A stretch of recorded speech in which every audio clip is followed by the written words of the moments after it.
A doctor falls in love with his own patient while treating her at his home. The patient, who had never received love from anyone since her childhood, begins to feel a deep affection for the doctor once she experiences his care. How far will this story go? Let's find out. The movie opens on August 17th, 1904, in Zurich, Switzerland, where a young Russian Jewish girl named Sabina is admitted to a mental hospital. She screams, "I'm not crazy." She is suffering from a condition called hysteria, which at the time was considered a mental illness. Patients with hysteria lose control over their emotions. They experience anxiety, anger, worry, and sudden bursts of tears all at once. This is why she's here. Sabina's treatment is assigned a doctor, Carl Jung. Jung decides to take a different approach. He wants to try a technique called talking cure, which aims to reach deep into the patient's subconscious and bring out repressed memories. These memories could be the root cause of her illness. This process is known as emotional catharsis, meaning that by confronting painful past experiences, the patient can find relief, and that could help ease her hysteria. This theory was proposed by Dr. Sigmund Freud, but until now, no doctor had actually tried using it in real treatment. Dr. Carl decides to test Freud's theory on Sabina. During therapy sessions, Jung deliberately sits behind Sabina so she can speak freely without feeling any pressure. He asks her questions gently, trying to uncover the root of her pain, why she developed hysteria in the first place. Eventually, after many questions, Sabina opens up. Dr. Carl learns that in her childhood, she once accidentally broke a plate. Over time, that initial trauma created a complex mental pattern in her mind. And from then on, she started having such episodes. Back at home, Dr. Carl is deeply troubled. He doesn't know how to truly help her. Late at night, while he's with his pregnant wife, he begins talking about his new patient, Sabina. He tells her that Sabina's father is a wealthy businessman, but he doesn't love his wife or daughter. He only cares about money. Carl's wife reminds him that they should be thinking about their own son. After years of trying, she's finally pregnant. She brings Carl's hand to her belly so he can feel the baby. Carl is momentarily happy about the baby, but quickly shifts the conversation back to Sabina. He tells his wife he's determined to cure her, no matter what. His wife asks, "How are you going to do that?" Carl replies that for now, he doesn't have an exact idea, but he believes that through more conversation, he will uncover the deeper roots of her condition. His wife falls silent, clearly troubled. Under Carl's care, Sabina slowly begins to improve. One day, while taking a walk with her, she opens up even more. She tells him that her father never loved her mother. He believed that whatever he did was right, even if it wasn't. The doctor asks Sabina, "How do you know that?" Sabina replies, "My angel told me." At this point, Dr. Carl Jung's talking cure is finally working. Sabina, who is highly intelligent and well-educated, has started to understand Jung. Just then, one of her garments falls to the floor. Carl picks it up and, absent-mindedly, begins touching it with his walking stick. But this action triggers a painful memory for Sabina. She quickly stops Carl from touching the fabric with the stick. She becomes frightened and rushes back to her room. Later, during mealtime, she stares at the food as if it's garbage. When the nurse asks what's wrong, Sabina says she's not hungry. The nurse informs Dr. Freud, and upon hearing this, he rushes to see her. But when both Freud and Jung arrive in her room, Sabina is nowhere to be found. They hear her voice coming from outside. Stepping out, they find Sabina bathing in a muddy pit of water, seemingly joyful and carefree. Dr. Freud, however, cannot bear to see her in this condition. She is taken back to her room and properly cleaned and bathed. Meanwhile, Dr. Carl Jung meets with his wife and tells her that he wants to dedicate more time and energy to healing his patient. Hearing this, his wife becomes upset, suspecting that something more than just therapy might be developing between Carl and Sabina. The next day, Jung meets with Sabina again. He tells her that he wants to continue her treatment. He resumes using Freud's method and asks her how she's feeling now. Sabina asks him about his wife, but Jung avoids answering. Sabina opens up, saying she's still afraid and feels exhausted from everything. She says she just wants her life back. Once again, she begins crying and starts talking about her past, how she used to live in a dark room and how painful that time was. She says she wanted to escape but couldn't. She even starts mimicking some of her reenacting the trauma. Carl listens intently and is deeply moved. He feels a growing emotional connection with her. Her trauma begins to affect him personally. Though he's still trying to maintain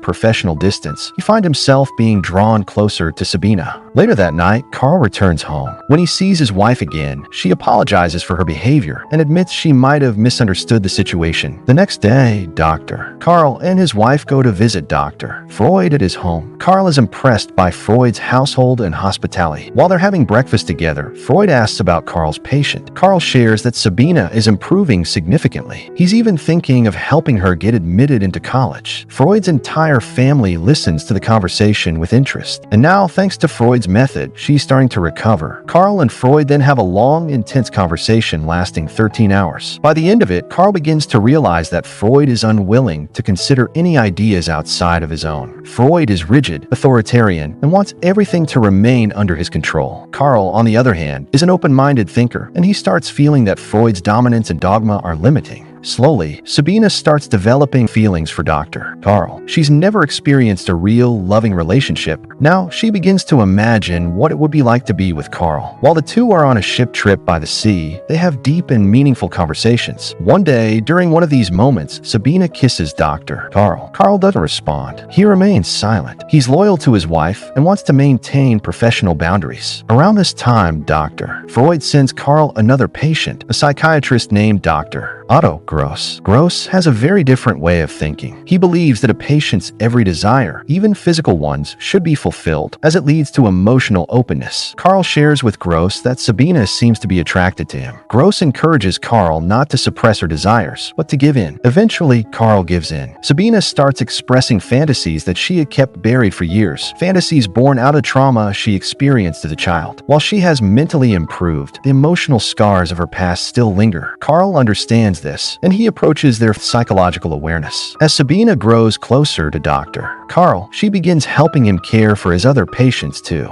Carl has taught her so much, and she becomes actively involved in his work. Meanwhile, Carl meets with his wife, and somewhere in his mind, he begins to feel guilty. But his wife seems genuinely happy. She recently gave birth to their child, a son. Hearing this brings Carl immense joy. The next day, Carl discusses Sabina's case with Dr. Freud. Freud refers to Sabina as a nymphomaniac, someone whose sexual desires are out of control. Carl listens. Carl denies it. Freud then reveals that he's been receiving anonymous letters from a young woman claiming to be in a relationship with Carl. Hearing this, Carl is shocked and anxious. He's afraid someone else might fear. Carl breaks things off with Sabina. He tells her it was a mistake and that he can't continue betraying his wife. Sabina is devastated. Later, when Carl meets his wife again, she tells him that what happened isn't entirely his fault. She tries to comfort him. The next day, Carl visits Sabina again. Sabina admits her mistake, and Carl wants to open up about everything he's been through emotionally. But Sabina, heartbroken, starts falling ill again. She writes a letter to Freud, asking for his help in continuing her education, and in that letter, she confesses the affair. Freud then writes to Carl, bluntly asking, "Are you having an affair with Sabina?" Carl denies it again, insisting that Sabina was just his patient, nothing more. Freud, angered, writes a harsh letter to Sabina. He refuses to meet her and condemns Carl's behavior. When Sabina reads the letter, she is heartbroken. She had loved Carl genuinely, but now Carl has denied her, and even Freud has turned against her, calling her a liar. Heartbroken Sabina goes to visit Carl at his home. Seeing her, Dr. Carl becomes visibly concerned, unsure of what to do next. Sabina asks him to support her in continuing her education. She tells him he should tell Dr. Freud the truth about their affair. She says, "I need Freud's support for my studies. I could have ruined your career, but I didn't." Hearing this, Carl is stunned. He asks, "Are you trying to trap me?" But Sabina was only pretending to say that out of frustration. She didn't actually mean it. Eventually, Dr. Carl agrees to support her. He writes a letter to Freud admitting some of the truth, and based on Carl's message, Freud agrees to meet with Sabina again, but on the condition that the affair is completely and permanently over. Around this time, Carl's wife finds out the truth. The betrayal wounds her deeply. A few days pass. One day, Carl and Freud travel to America together, accompanied by their respective teams. On the way, they discuss Sabina and her case. Their primary reason for going to America is to explore the potential of psychoanalysis research and how it can evolve. At the American conference, their ideological differences become clear to everyone. The public begins to notice the growing tension between the two great minds. Carl's goal was never just to cure patients. He wanted to prepare them to live independent, fulfilling lives. He saw that potential in Sabina, who by now had become a psychiatrist herself. But Freud saw cured patients only as case studies to validate his theories. Everyone starts to view Carl and Freud as rivals, and from here, their paths diverge. After their separation, Carl falls into deep emotional distress. progress. He reaches out to Sabina once again. When they meet, he apologizes and admits his mistakes. But this time, Sabina is clear. She tells him she's leaving because she knows he will never leave his wife, and therefore their relationship has no future. Carl is devastated. He begins to cry as Sabina walks away. Later, Sabina moves to Vienna and marries a Russian doctor. When she becomes pregnant, she returns one last time to meet Carl. Carl's wife, who now knows everything, asks Sabina to help Carl heal emotionally. She understands that Carl truly loves Sabina, and perhaps Sabina is the only one who can bring him peace. Even though she knew about the affair, his wife chooses compassion. Hearing this, Sabina realizes Carl might not be able to live without her. She goes to Carl and tells him, "The child I'm carrying is yours." Carl, stunned, replies, "I've always loved you.